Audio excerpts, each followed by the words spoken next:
우리는 지금 계속해서 사무엘을 보고 있는데요. 성경에 나타난 모든 이야기의 주제는 대부분이 왕싸움입니다. 이 세상의 진정한 왕은 누구십니까? 하나님. 성경은 하나님이 왕이심을 선포하면서 시작됩니다. 태초에 하나님이 천지를 창조하십니다.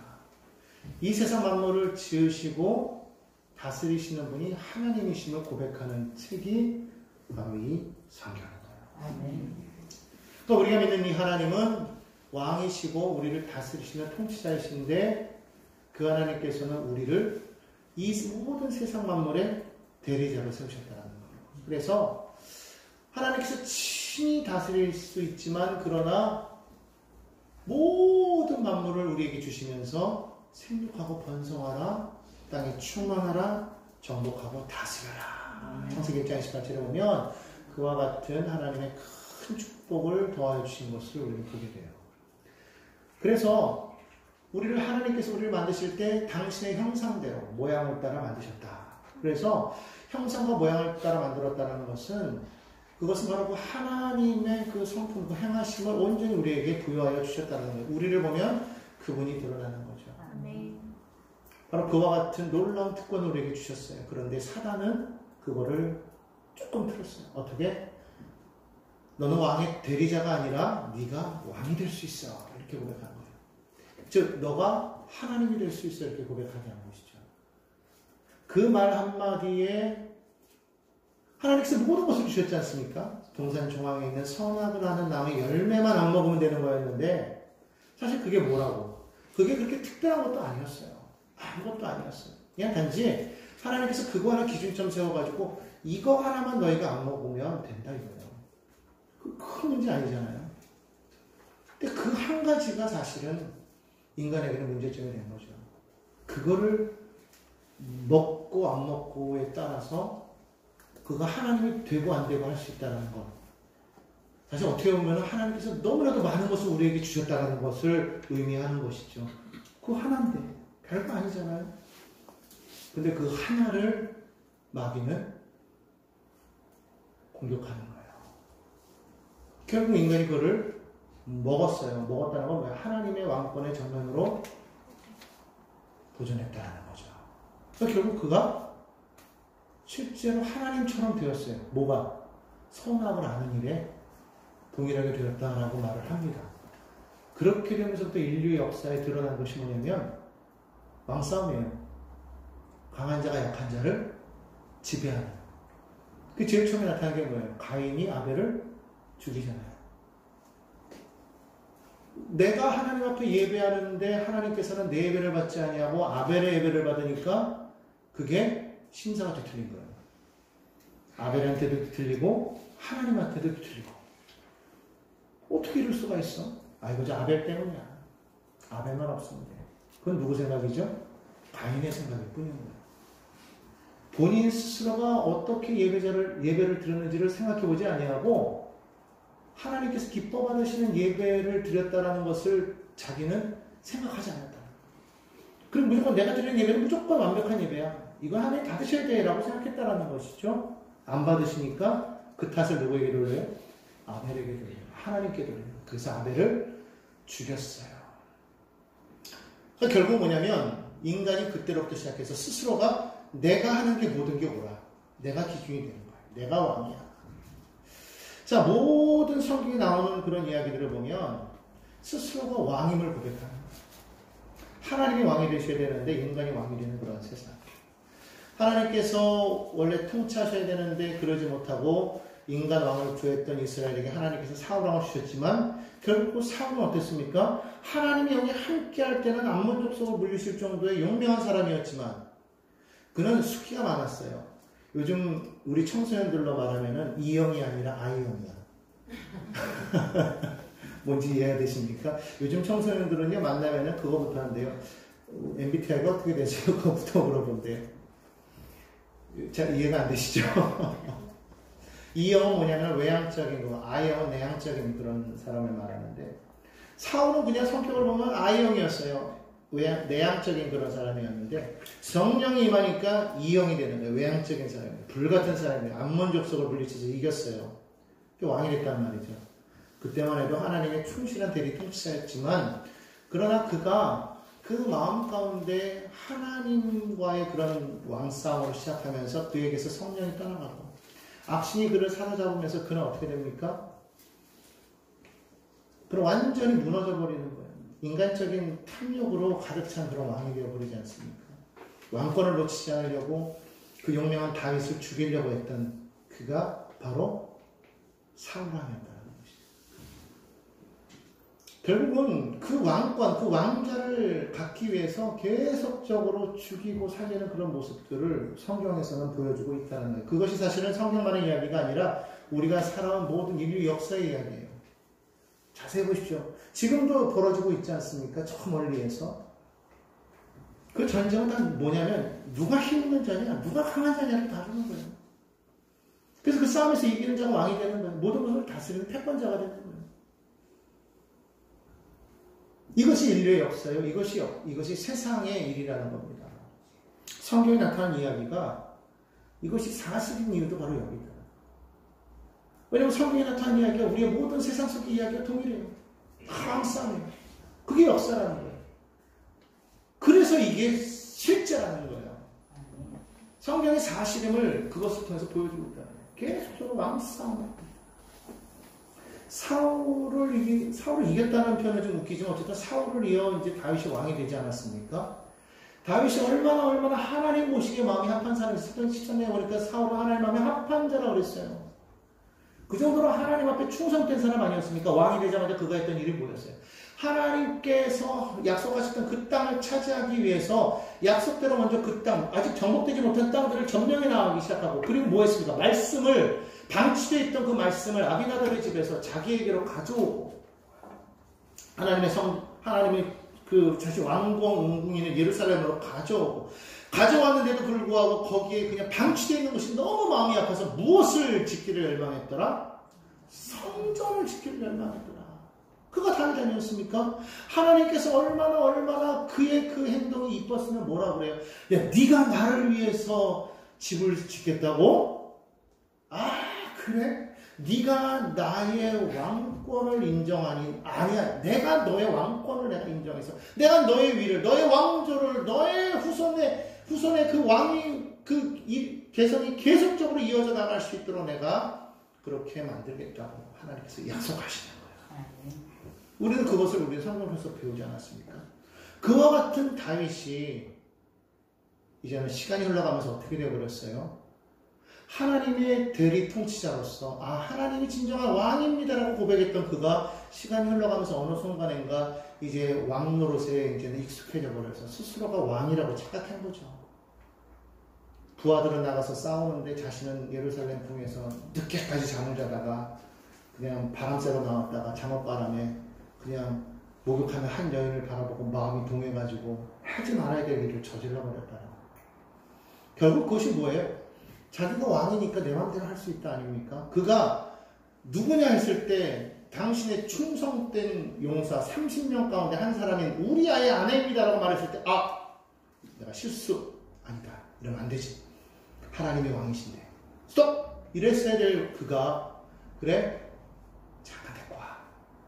그리고서는 몰래 동침하고 나서는 아이가 덜컥 생기니까 그걸 무마하려고 어떻게 합니까? 우리아를 불러와서 그냥 완전 범죄를 만들려고 했는데 너무 충성된 우리아라.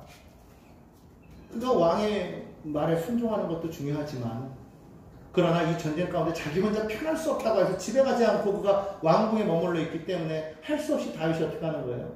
우리아를 가장 치열한 전쟁터로 보내서 그로 하여금 죽게 하라고 편지까지 직접 써가지고 보내지 않습니까? 결국은 우리아가 죽죠. 결국 그 일을 바라보면서 어떻게 말합니까? 그동안에는 부하들이 죽으면 아마 슬퍼하고 난리가 났을. 어떻게 지휘를 했길래 이렇게 됐으냐 했겠죠. 근데 뭐라고 말합니까? 전쟁 중에는 누구라도 죽을 수 있어.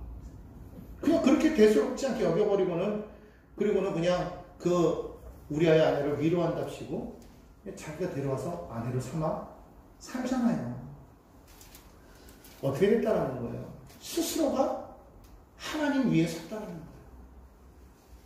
자, 그렇게 되니까 결국에는 하나님께서 나단 선지자를 통해서 어떠한 예언을 하십니까? 오늘 성경 사무엘하 12장 10절을 보니까 그렇게 말합니다. 한번 펴보시기 바랍니다.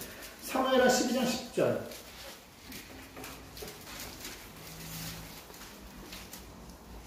우리 함께 한번 읽어보겠습니다. 시작. 이제 내가 나를 업신여기고 햇사람 우리아의 아내를 빼앗아 내 아내로 삼았은즉 칼이 내 집에서 영원토록 떠나지 아니하리라.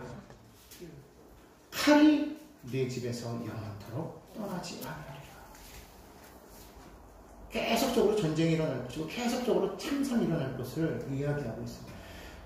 미리 얘기하자면 실제로 그날 이후로 시작해서 다윗의 집안에는 끊임없이 우환이 생기죠. 일단은 첫째로 그 우리아의 아내와의 사이에서 난 아이가 죽죠. 그리고 이제 오늘 우리가 이제 이야기를 이어나가겠지만 이 다윗에게는 여러 왕비를 통해서 낳은 아들들이 있었어요.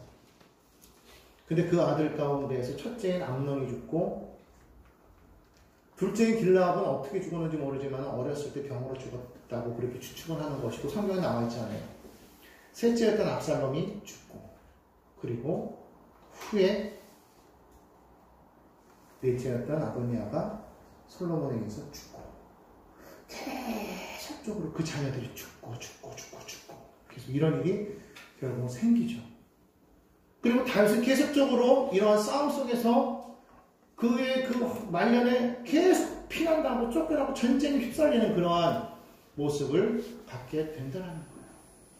그러니까 쉽게 말하면 그의 그 죄로 말미암아 하나님께서 말씀하신 그 이야기가 실제로 이루어져 가고 있다는 것을 성경은 보여주고 있다는 겁니다.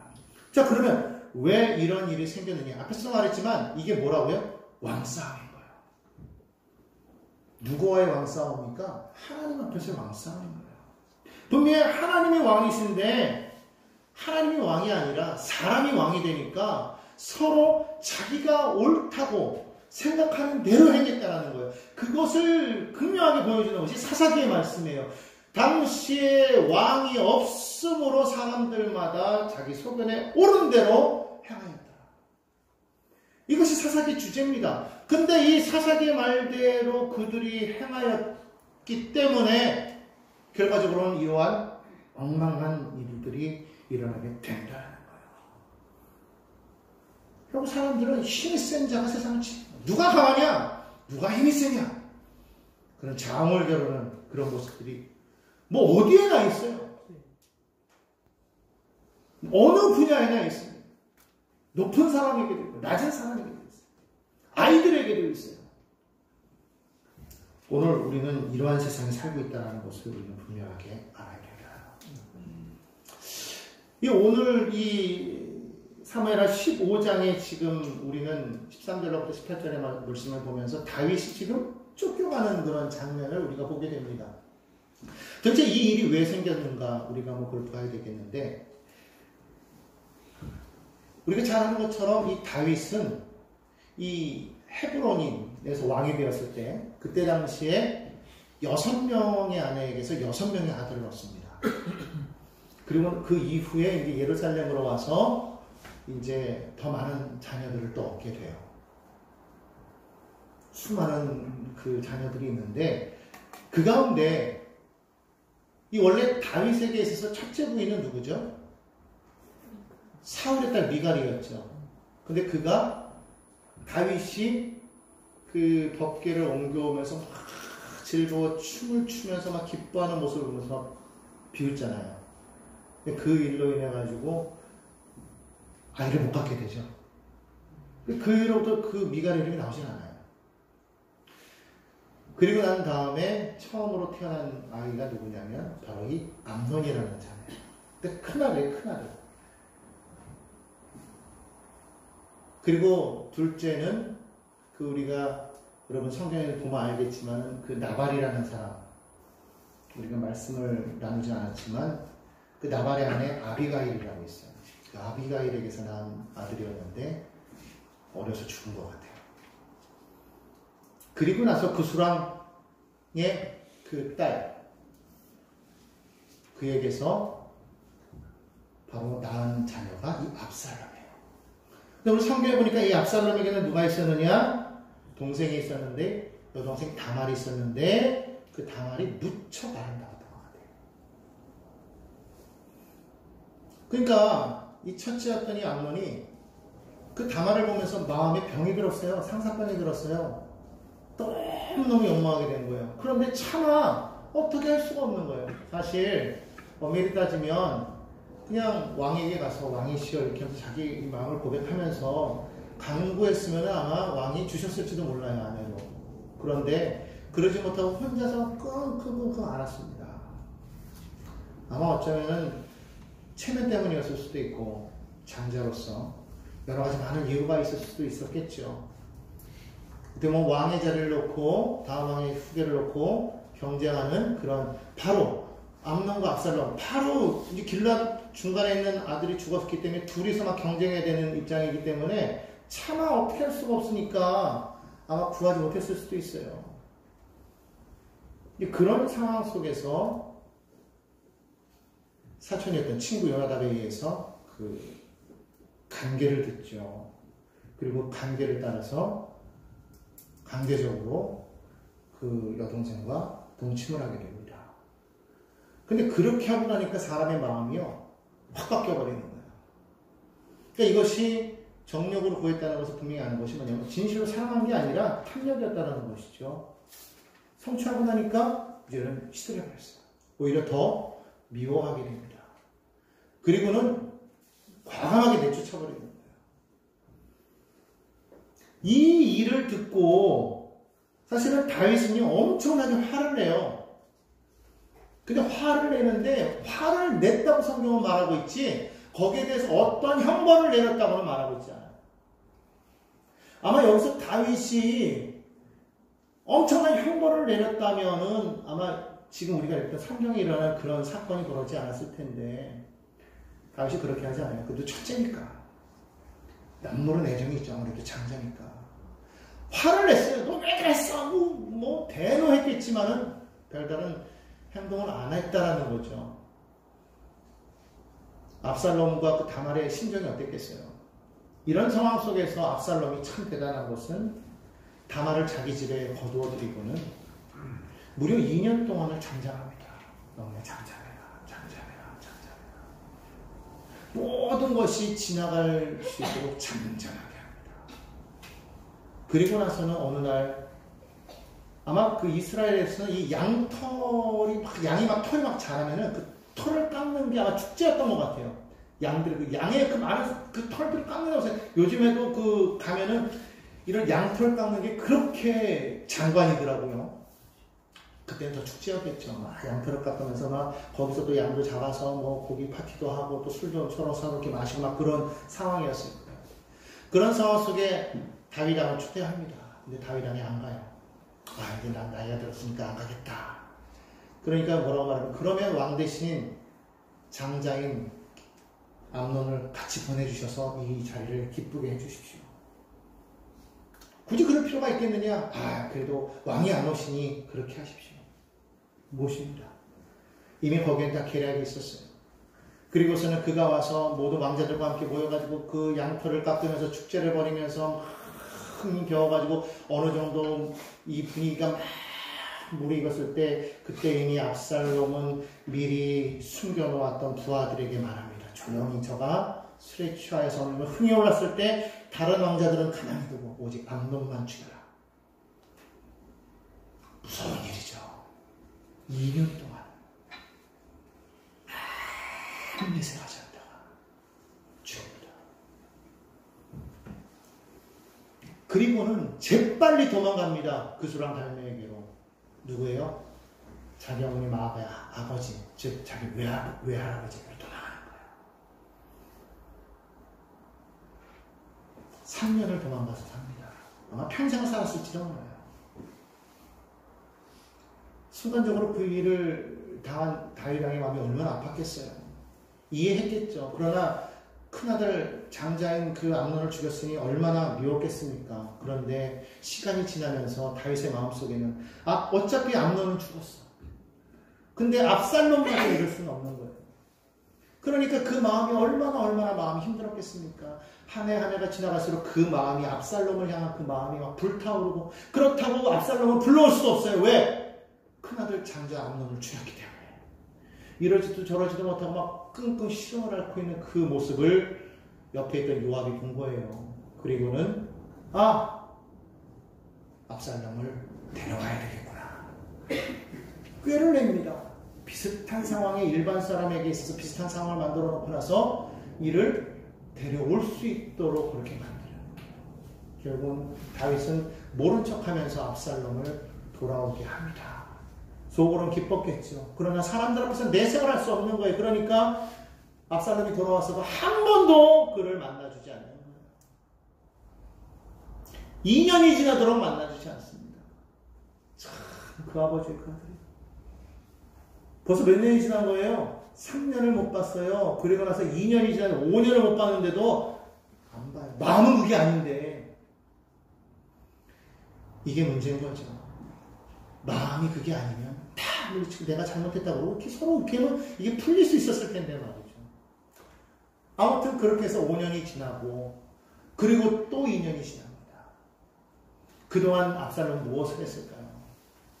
2년이 지났을 때에 요압을 답답해가지고 이럴 거면 왜 나를 데리고 왔느냐 그러면서 화를 내죠. 여러 가지 일을 벌입니다. 결국은 할 수 없이 요압이 주선을 해서 2년 만에 서로를 보지만 그걸로 끝. 그리고 또 시간이 흘러가요. 그리고 2년 뒤에 그는 결국에는 큰 반역을 도모합니다. 그 사이 동안에 그는 군사력을 키워요. 자기의 사병을 키우고요. 그리고 백성들이 왕에게 송사하러 올 때마다 입구에서 막아가지고 자기가 그걸 다 풀어주는 거예요. 그러니까 백성들의 마음이 누구에게로 옵니까? 점점 다윗에게서 압살롬에게로 옮겨가는 거예요. 압살롬이 또 잘생겼거든. 이게 외모가 또 한몫해. 그러니까 마음이 막 그냥 몰리는 거예요. 압살롬에게로 몰리는 거예요. 자, 그런 상황이 되었을 때 이제 드디어 돌아온 지 4년 만에 압살롬이 헤브론으로 군사를 이끌고 갑니다. 그리고 거기서 스스로가 왕이 되었다고 선포를 하고 소문을 내게 하는 거예요. 그 소문을 듣고 압살롬이 쳐들어온다는 이야기를 듣고 그에게 지금 도망가는 장면이 오늘 읽었던 그 본문 말씀이에요. 자, 이때에 이 반란을 일으켰을 때에 그때에 이 압살롬의 참모가 누구였느냐? 아히도벨이라는 사람이었는데 그가 누구였냐면 다윗의 참모였던 사람. 아버지의 참모였던 사람이 압살롬의 편에 붙어가지고 그 자기가 섬겼던 다윗을 치기 위해서 지금 압살롬과 함께 오게 있다는 거예요. 그러니까 다윗이 지금 상황이 막 급속하게 막 급격하게 막 돌아가니까 어떡합니까? 왕궁을 버리고 왕궁을 떠나기 시작하는 거예요. 오늘 성경에 보니까 자신의 후궁 10명을 남긴 채 떠났다고 했어요. 얼마나 절박한 상황입니까? 이런 절박한 상황 속에서 여러분 우리가 사무엘서를 읽으면서 우리가 느끼는 거지만 다윗이 계속적으로 그런 상황 속에서 그는 뭘 했다고 그랬어요? 시를 썼어요. 이런 상황 속에서도 그는 시를 씁니다. 참 대단하죠. 우리 같을 때는 이렇게 나와요? 다윗은 안 해요. 이런 상황 속에서도요, 시를 써요. 그게 뭐냐? 시편 3편이에요. 한번 펴보시기 바랍니다.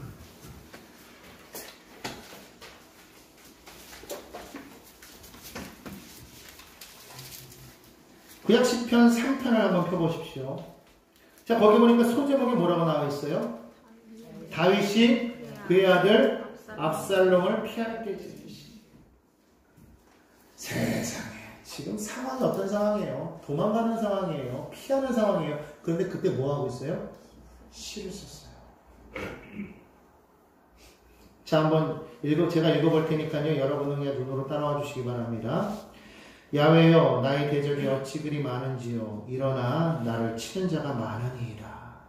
많은 사람이 나를 대적하여 말하기를 그는 하나님께 구원을 받지 못한다 하나이다. 야훼여 주는 나의 방패시요 나의 영광이시요 나의 머리를 드시는 자이시니이다. 내가 나의 목소리로 야훼께 부르짖으니 그의 성산에서 응답하시는도다. 내가 누워 자고 깨었으니 야훼께서 나를 붙드시니로다.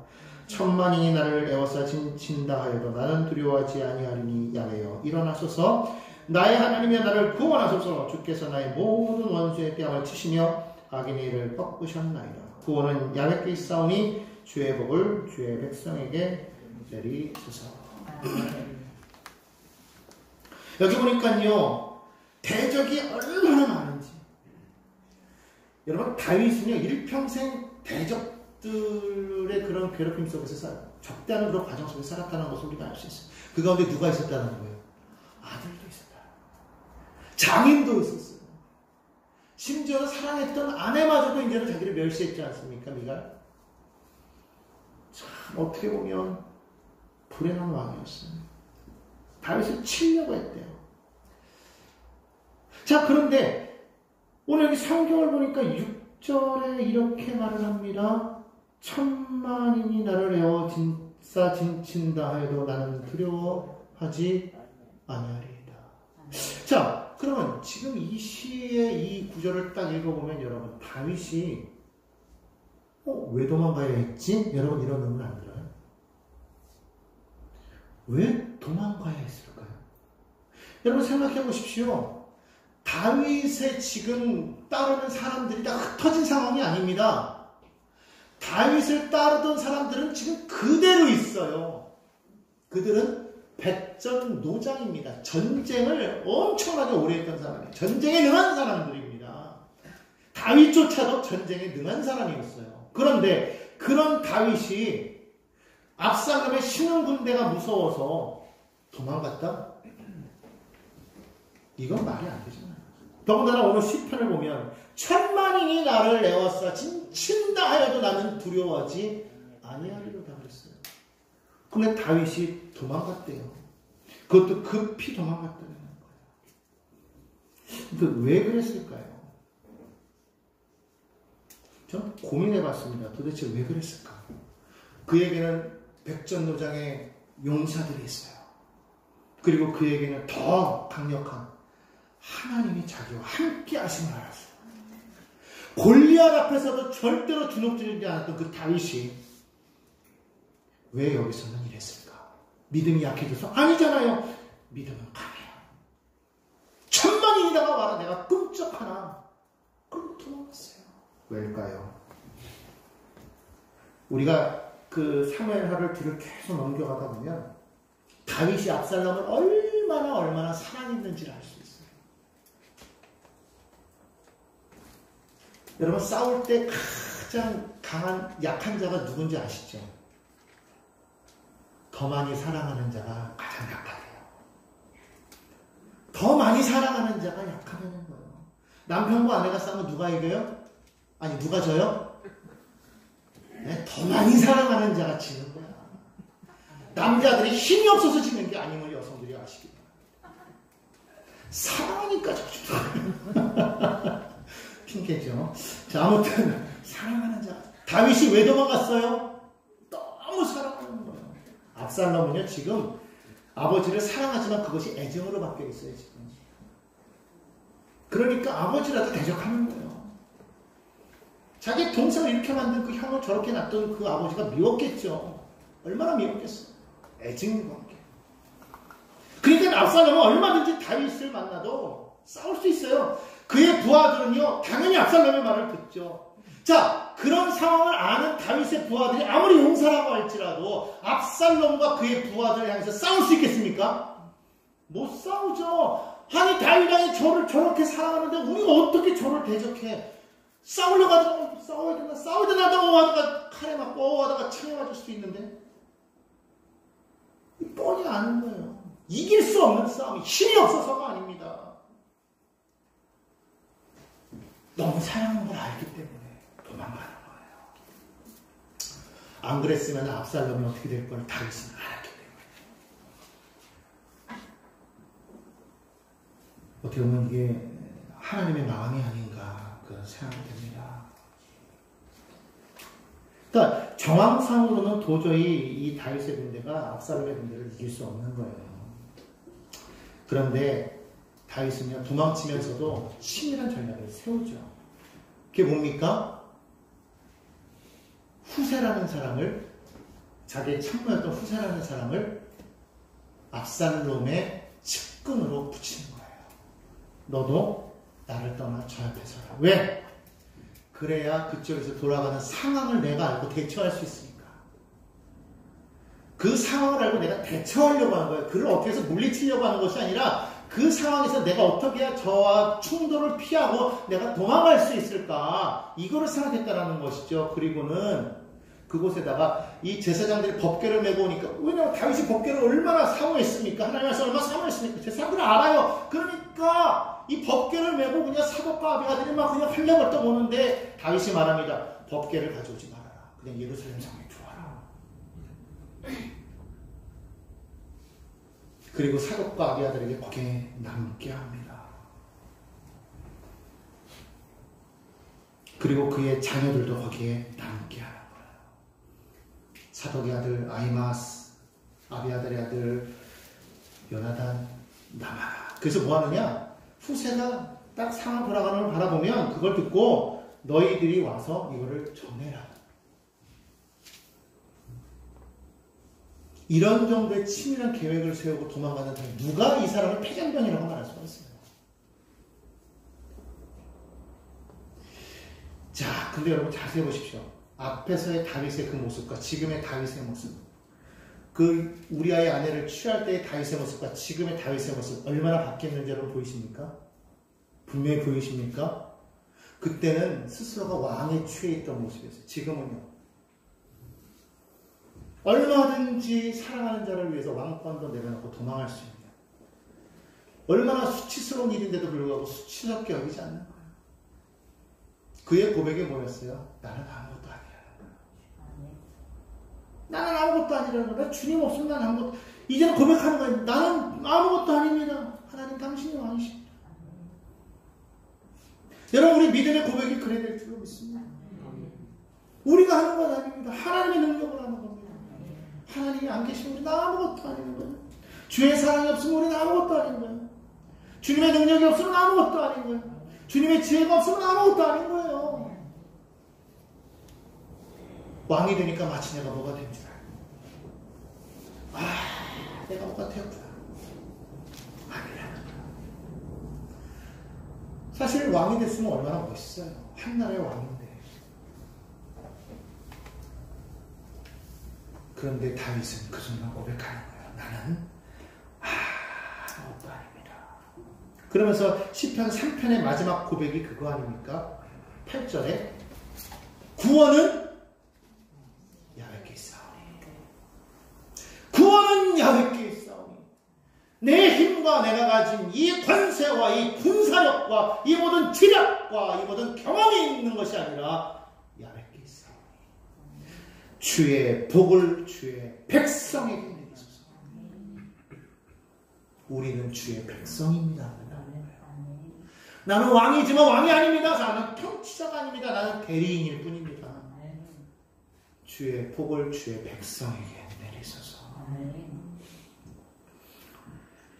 여러분, 이와 같은 고백이 우리의 고백이 되어야 될 줄로 믿습니다. 하나님께서요, 그걸 보시는 거예요. 결국은 이러한 급박한 상황 속에서 하나님께서는 이제 역사하시는 장면이 나오는 거예요. 그 위에 보면 이제 이 압살롬이 마침내 예루살렘 왕궁에 싹 들어와서 보니까 다 도망가고 후궁 10명이 나와 있어요.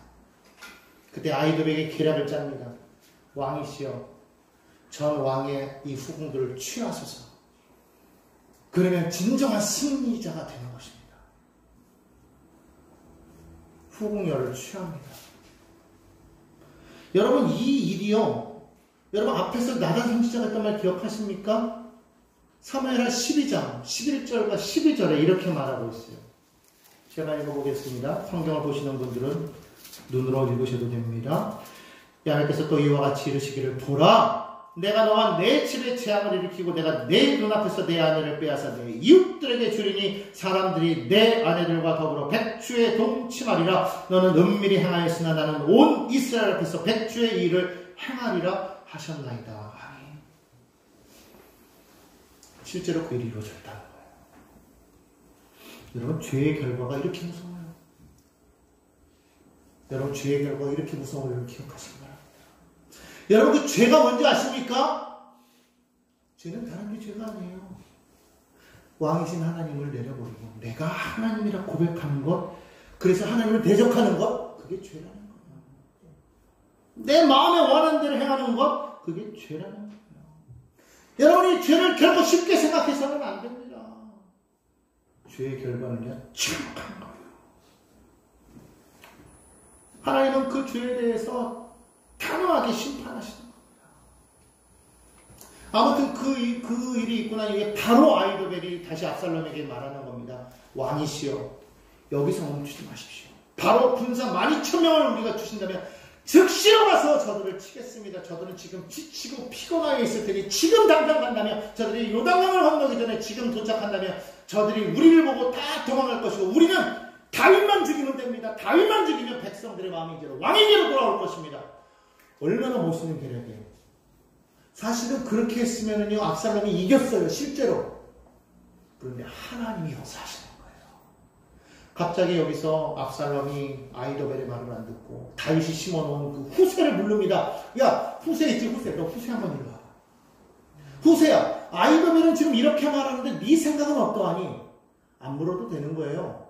그리고 후세를 불러요. 후세가 말합니다. 뭐라고 말했겠어요? 아이, 왕이시여, 아히도벨의 생각은 그건 100% 잘못된 겁니다. 생각해 보십시오. 다윗 왕의 군사들은요, 백전노장입니다. 맞죠?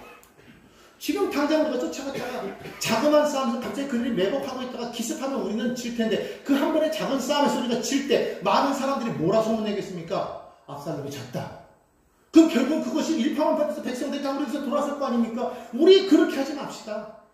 기다렸다가 군사를 계속 모은 다음에, 완벽하게 모은 다음에 그 다음에 공격합시다.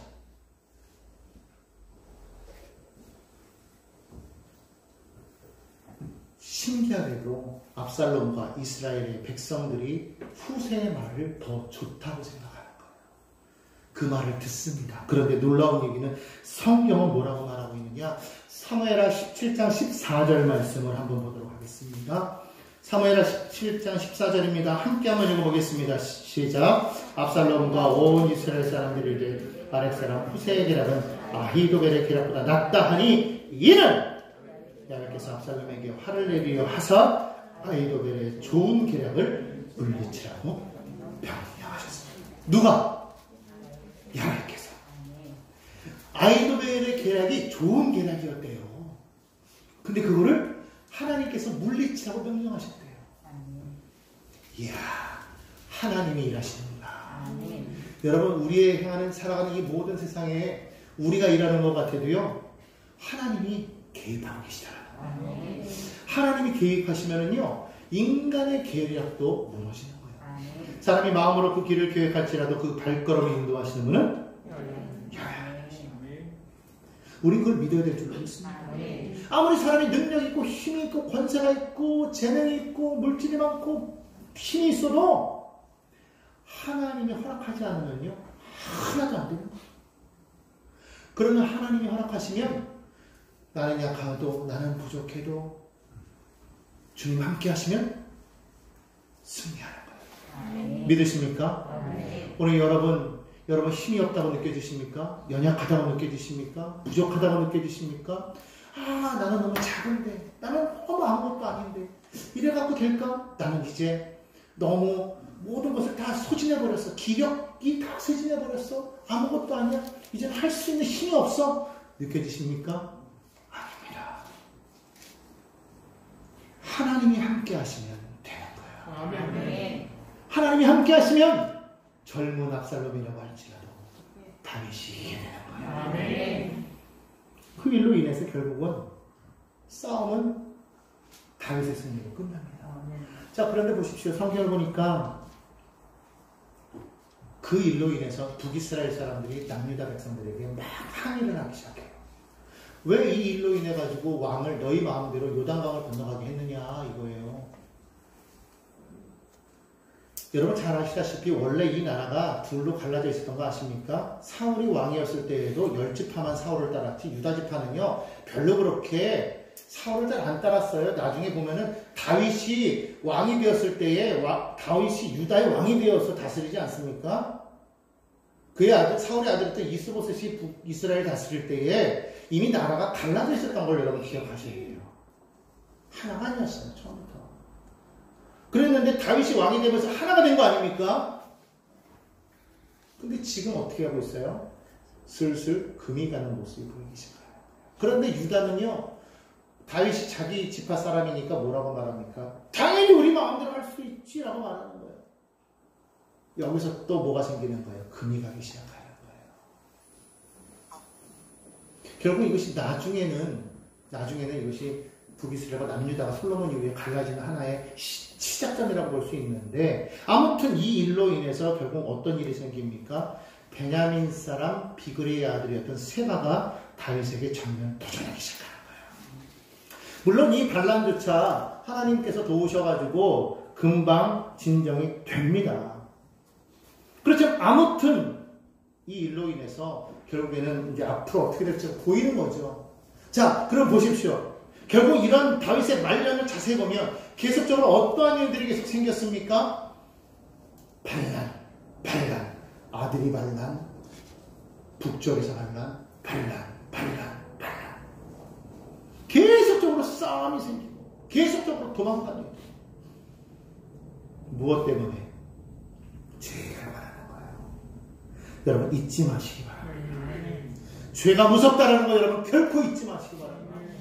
하나님을 하나님으로 인정하지 아니하고 하나님의 왕권을 도전하고 하나님을 정말로 무시하는 사람들. 여러분 십계명에 보면은 세 번째 그 계명이 뭡니까?